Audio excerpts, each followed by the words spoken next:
Bonjour Jean-David.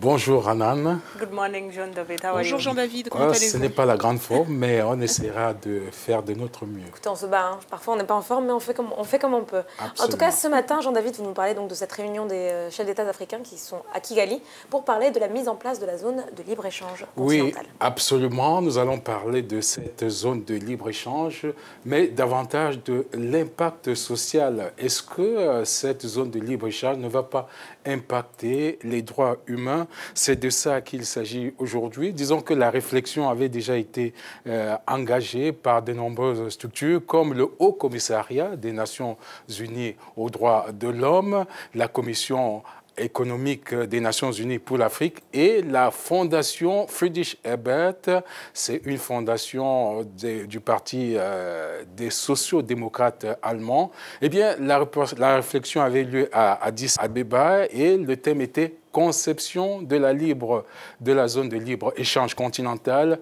une perspective sur les droits de l'homme, les droits humains en Afrique, parce que, en définitive, eh bien, l'accord se base sur le postulat selon lequel, eh bien, une grande intégration commerciale a des avantages, Anan, mais est-ce que c'est une fin en soi? Est-ce qu'il faut faire l'intégration pour l'intégration?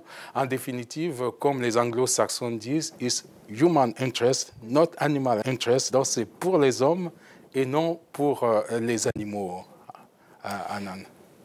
Alors, on va y aller, Jean-David. Quel est le premier risque identifié par les auteurs de l'étude? Oui, il faut dire qu'il y avait déjà trois risques, n'est-ce pas, qu'ils avaient identifiés. Le premier risque, c'était déjà l'agriculture.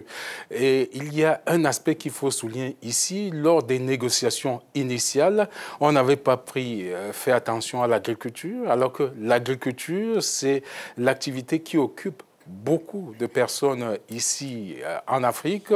Est-ce que la zone de libre-échange en Afrique, n'est-ce pas, va contribuer à faire baisser les barrières? Est-ce qu'elle va essayer, n'est-ce pas, de lever les entraves qui empêchent l'agriculture de se développer pour assurer la sécurité alimentaire? Ça, ce sont les interrogations, les questions que les initiateurs de cette étude ont posées, d'autant plus qu'en Afrique, l'alimentation occupe, n'est-ce pas, du moins ce que les Africains dépensent pour se nourrir, à peu près 80 milliards de dollars chaque année. Il faut avouer, Linette Bahati, que c'est énorme, 80 milliards de dollars pour s'alimenter chaque année. Vous avez mentionné les menaces auxquelles l'agriculture est confrontée. Parlez-nous maintenant de la question de l'emploi. Oui, tout à fait. Donc, au-delà de l'agriculture, il y a également les risques, n'est-ce pas, sur l'emploi. Les auteurs de cette étude redoutent que la signature de la zone de libre-échange impacte négativement l'emploi en essayant de précariser davantage les populations avec des salaires indécents. Est-ce que cette zone de libre-échange va contribuer à créer les emplois décents, à assurer les filets de sécurité sociaux selon l'agenda 2063 de l'Union africaine? Ça, c'est autant de questions que les auteurs de cette étude, n'est-ce pas, ont essayé de souligner pour que, n'est-ce pas, cette zone de libre-échange contribue à améliorer les revenus et qu'elle contribue à créer davantage les emplois. Il faut le dire. Et la zone de libre-échange, dans cette perspective, devrait veiller à cet aspect.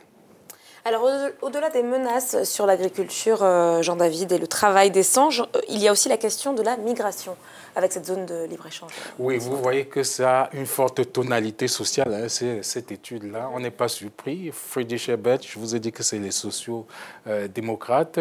Donc, il y a également la migration. Est-ce qu'il y aura tout simplement la liberté pour que les biens puissent se déplacer d'un point à l'autre? Est-ce qu'on peut parler de libre-échange sans entrevoir la liberté de déplacement, les migrations? Comment est-ce que les êtres humains se déplacent? C'est une problématique qu'on connaît davantage, surtout dans la région Afrique centrale en ce moment. Comment est-ce que les migrants se déplacent? Ils travaillent dans quelles conditions? Ça, c'est aussi autant d'éléments que l'étude pose, l'étude commise par on va dire, la Fondation Friedrich Ebert, la Commission économique pour l'Afrique des Nations Unies, l'Union africaine, entre autres. Donc, c'est la fin de cette chronique business qui mettait l'accent sur les risques sociaux liés justement à la mise en place de cette zone de libre-échange. Est-ce que cela profitera effectivement aux hommes ou est-ce que cela va contribuer à ternir davantage leur situation? Donc, merci pour votre attention et à la semaine prochaine sur Africa News pour une autre chronique business.